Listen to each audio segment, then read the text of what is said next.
Sir, મારું નામ કોમ મુસ્લિમ સમાજના પ્રમુખ ફારૂક બાપુ સિરાજી. સાહેબ, આવેદનપત્ર એસઆઈઆરની કામગીરી દરમિયાન જે ફોર્મ નંબર 7ની પ્રક્રિયા છે એસઆઈઆરની અંદર, બરાબર છે, કે જે નામ સથલાંતર હોય, લગ્ન થયેલા હોય એના માટે કમી કરવા માટે ફોર્મ નંબર 7નો ઉપયોગ થતો હોય છે.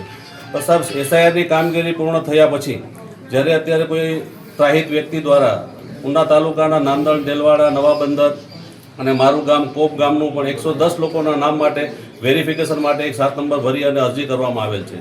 તો સાહેબ, એક જાગૃત સમાજના આગેવાન તરીકે અને જાગૃત સમાજના નાગરિક તરીકે અમે એક આવેદન આપી અને એ સાબિત કરવા માંગી જે ફોર્મ નંબર 7 ભરેલો છે એ કોઈ રિલેટિવમાંથી નથી કે કોઈ ગામનો વ્યક્તિ નથી. તો જેણે પણ ફોર્મ ભર્યો છે જે વ્યક્તિએ શાના માટે અને આ મુસ્લિમ સમાજનો મત દેવાનો જે અધિકાર છે એ છીનવવા માટે જે ટાર્ગેટ બનાવીને ટોર્ચર કરવામાં આવ્યું છે એના માટે અમે એક આવેદન આપી અને સરકાર દ્વારા એક માંગણી કરીએ છીએ કે જે વ્યક્તિ આની અંદર સામેલ છે એને બહાર પાડવામાં આવે અને કાયદાકીય રીતે જે એના ઉપર ગુના દાખલ થતા હોય ગુના દાખલ થાય અને કાયદેસરની કાર્યવાહી એના ઉપર થાય.